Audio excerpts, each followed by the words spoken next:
Del crepúsculo al amanecer en Hispanoamérica y en España, Abierto hasta el amanecer es un clásico de los 90, película de terror de 1996 con acción y humor negro dirigida por Robert Rodríguez, y el guión estuvo a cargo de Quentin Tarantino, quien también tiene un papel importante en esta película. El sello de Quentin es notorio, al igual que el de Robert, con un reparto mucho más que interesante. Actúan George Clooney, Harvey Keitel, Juliette Lewis, aparecen también rostros muy populares como Danny Trejo, Salma Hayek, Cheech Marin, Tom Savini, entre otros, y dicho sea de paso, se nota mucho la mano de Tom Savini y Greg Nicotero para los efectos especiales, que en gran parte son efectos prácticos, aunque también se usaron efectos digitales, por suerte en pocas escenas. Se trata de una película de vampiros que se sale de las reglas en el sentido de que mezcla historias paralelas que se encuentran y estallan en un festín de sangre, muerte y acción pura, con muchos momentos llenos de humor negro y escenas delirantes que, sin dejar el elemento terrorífico, son ingeniosas, impactantes y que van muy bien con el ritmo frenético de la película. Repito, muchos toques tarantinescos y que en combinación con el estilo brutal y gráfico de Robert Rodríguez es un deleite para los amantes del buen cine de terror, con su respectiva dosis de acción, estilo western. Está llena de sorpresas, muchos desnudos, chistes de doble filo, una maravilla de los 90. La escena introductoria es un preámbulo de la violencia que se verá en el transcurso de todo el metraje. El dueño de una tienda habla con el sheriff hasta que le pide el baño, y esa tranquilidad se rompe cuando aparecen los hermanos Gecko, interpretados por George Clooney y Quentin Tarantino. La escena es tensión pura y se revela sin mayores rodeos la locura e instinto criminal de ambos hermanos. Richie como un paranoico y enfermo sexual, además de sádico, y Seth igual de violento, pero con mayor sensatez. El tipo no mata por puro gusto, solo si es necesario. Se considera a sí mismo un ladrón profesional y se rige por ciertas reglas, como es el no matar si no es necesario.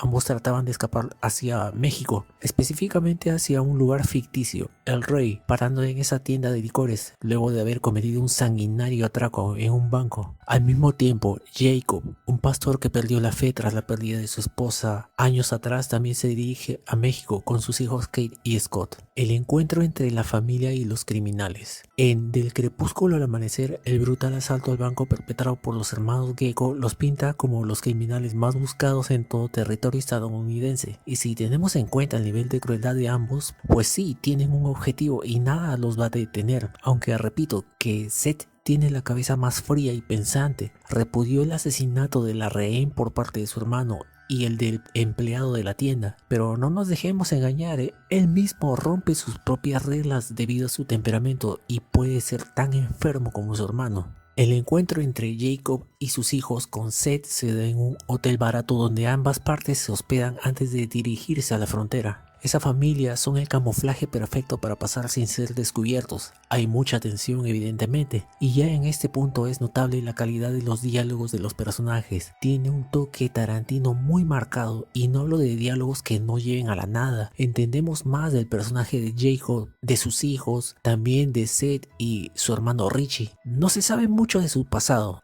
me refiero a los hermanos, pero sí de su futuro o de lo que planean hacer. Los hermanos tienen un jugoso botín y deben encontrarse con otro criminal de nombre Carlos, ya en territorio mexicano, en la ciudad llamada El Rey. El lugar elegido para el encuentro fue nada menos que el Titty Twister, un bar solo para motociclistas y camioneros. Ese bar se reserva el derecho de admisión por una razón clave en la película. No solo es un bar, también funciona como un prostíbulo, y ahí dentro el desmadre es total, lleno de placeres mundanos y personajes sumamente interesantes. Los vampiros del Titty Twister. En el Titty Twister no todos lo son, evidentemente, muchos son clientes y no saben lo que va a pasar. Los Gecko con Jacob y sus hijos tampoco saben que están en un nido de vampiros. Robert Rodríguez logra mantener el interés del espectador gracias a la tensión constante, la interacción de los personajes y que luchan por un objetivo en común, además de tener escenas realmente divertidas. Es una combinación de acción al estilo road movie, western y terror de vampiros que funciona. La fórmula de Robert Rodríguez les funciona y por supuesto el guión fue escrito por Tarantino, como dije antes, así que esto no es de extrañar. En principio no se sabe nada sobre el origen de estos vampiros, solo me referiré a lo que se ve en esta película ya que sé que tiene secuelas y una serie también. El punto es que se deja una pista al final de la película. Según parece, desde hace años, décadas probablemente, el lugar ha sido una suerte de colmena de vampiros y bajo el bar burdel yace una suerte de pirámide subterránea llena de nichos que es donde se ocultan de día y salen de noche a chupar la sangre de los viajeros. La reina vampiresa del lugar se llama Satánico Pandemonium. Es interpretada por Salma Hayek. Sobre ella se sabe que nació en México en 1894 y su nombre cuando era humana fue Esmeralda. Su padre era violento con ella y su madre trabajó en ese burdel de vampiros en aquellos años, aunque llevaba otro nombre. De forma resumida les puedo decir que Esmeralda decidió tomar la posta del burdel cuando su madre murió. Además, en todo ese proceso se entera que también su abuelo era vampiro y todo está ligado a un antiguo dios azteca llamado Xicantli. Siendo ya adulta, cambia el nombre del burdel, que fue propiedad de su madre, y lo rebautiza con el nombre de Titi Twister. Ese lugar por mucho tiempo se abasteció de las pertenencias de camioneros y motociclistas con el anzuelo de las mujeres, la fiesta y el espectáculo que ella protagonizaba. Me refiero a esa danza erótica con la serpiente que vemos en la película y que es la antesala a la masacre. Un dato importante es que si bien es cierto en la película Seth Gecko la mata, en realidad no muere, consigue sobrevivir, aunque no la volvemos a ver luego de derretirse hasta los huesos en esta película. El inicio de la masacre. El festín para los vampiros iba a empezar, pero Robert Rodríguez se las arregla para hacer ese inicio un poco más violento y sangriento. Por ende, genial. Al ingresar al Titi Twister, los Gecko tuvieron un altercado con el jalador, el que ofrece a las chicas. No querían dejarlos ingresar, pero lo hacen y Richie lo patea en el suelo con un diálogo sensacional mientras desata toda su furia. Eso tiene consecuencias posteriores al baile sensual de Satánico Pandemonium. Y esto es porque terminado el espectáculo aparece ese portero con sus amigos acusando a los hermanos. El problema en sí no es la pelea que se inicia, el mayor problema es que estos seres nocturnos no ocultan más su apariencia humana. Su rostro monstruoso, casi demoníaco, es señal de que llegó la hora de beber sangre con la masacre que eso conlleva. Un momento impresionante es la mordida de Satánico Pandemonium a Richie, quien en principio parece muerto, pero no. En esta película se mantiene la esencia de los vampiros como los conocemos, es decir, se supone que todos los mordidos se convierten, aunque en la cinta solo los vemos algunos levantarse como vampiros. Seth y los demás sobrevivientes piensan que Richie está muerto, pero hay que asegurarse de que no se vaya a levantar. Seth, como hermano y como criminal sanguinario, no quiere que lo toquen, pero cambia de parecer cuando ve a Richie levantarse como un nuevo vampiro dentro del Titi Twister. No olvidemos que casi siempre logra mantener su sentido común, por doloroso que sea. En este caso, el perder a Richie. El plan para sobrevivir. Del crepúsculo al amanecer se inspira en películas como Brain Dead de Peter Jackson, Evil Dead de Sam Raimi, Asalto en el Precinto 13 de John Carpenter y varias otras películas. Criminales y rehenes se unen para combatir un mal mayor. Hay personajes memorables como Máquina Sexual, interpretado por el genio de los efectos especiales, Tom Savini, quien dirigió la primera película reseñada en este canal. Me refiero al remake de La Noche de los Muertos Vivientes de 1990. Ahora, volviendo al tema, Jacob tenía razón, tuvo que noquear a Seth para que entrara en razón, ya que era necesario un plan para salir de esa carnicería. Y es que Seth ya se estaba embriagando por el dolor de haber perdido a su hermano Richie. Esto es comprensible hasta cierto punto. Se unen junto con Máquina Sexual y el veterano de guerra Frost. La primera carnicería fue inesperada, llena de momentos hilarantes y super gore con humor negro impresionante. Es inolvidable el arma principal de Máquina Sexual, muy graciosa también, además de mostrar habilidades en artes marciales y tremenda pericia con el látigo. Creo que este es uno de los personajes que más se roba la pantalla, y es que de Tom Savini no podemos esperar menos. El resto de clientes murieron y algunos fueron convertidos en vampiros, pero Jacob, Seth y los demás estuvieron alertas para evitar ser succionados hasta la muerte, porque si no tengo un detalle, el objetivo de esta casta de vampiros no es reclutar más seres del infierno, sino alimentarse. Una idea genial de Seth.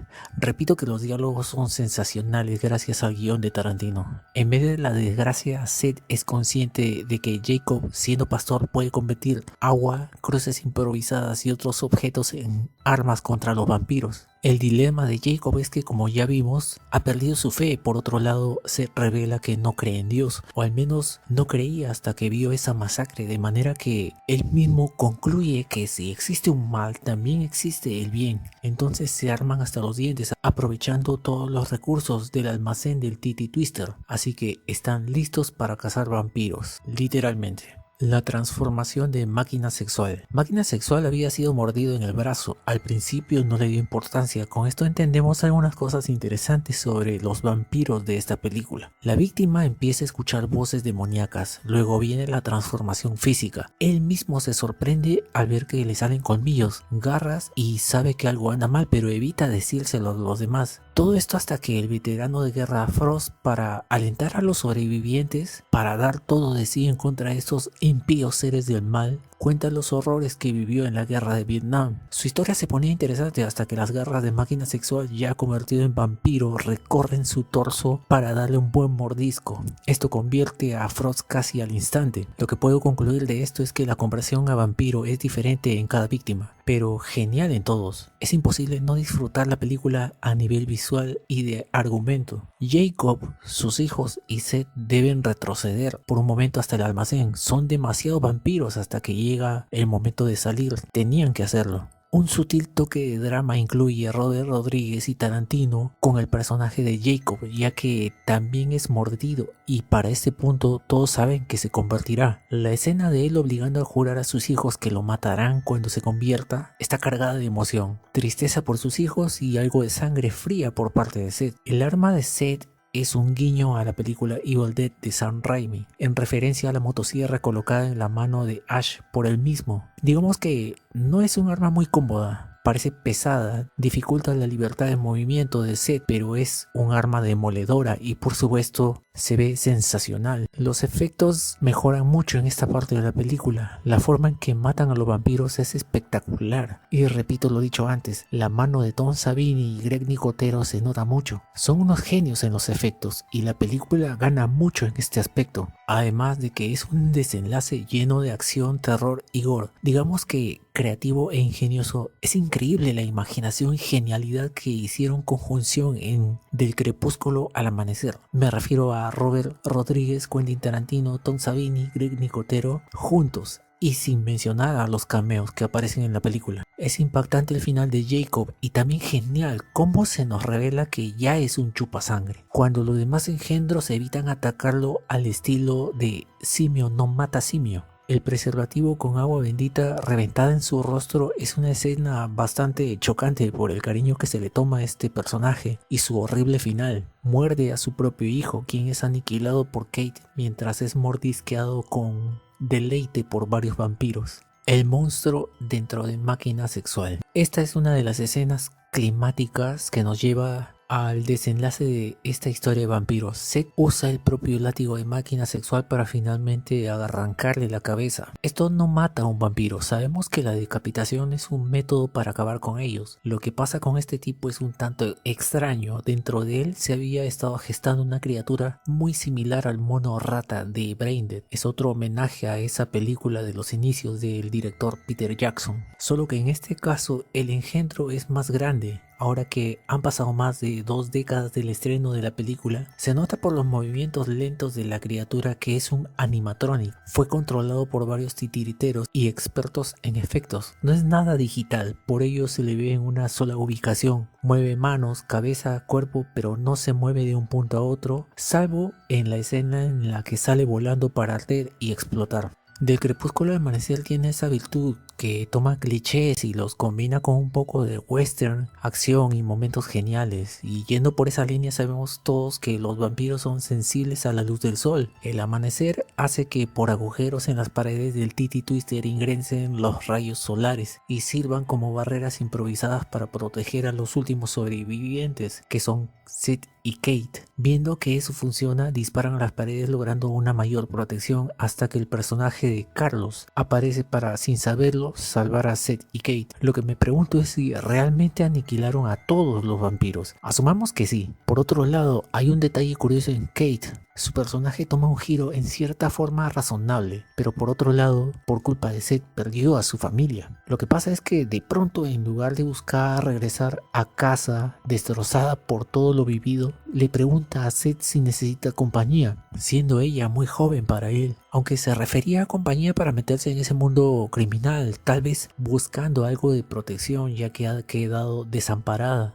Volvemos a ver a Seth, que realmente es un criminal profesional y no un maldito bastardo. Él mismo lo dice y le da dinero pidiéndole que se vaya a casa. Esta película está llena de referencias, curiosidades y momentos increíbles, y como otras películas de los 90, es ya una película de culto. La banda que toca en el bar es Tito y Tarántula. Sus temas musicales le dan un toque único a la película. Por supuesto, también son vampiros. Del crepúsculo al amanecer es una película que en su momento no fue muy valorada en su estreno en 1996. Personalmente no soy muy seguidor del subgénero de los vampiros en el cine de terror, pero esta es una excepción merecidamente honrosa.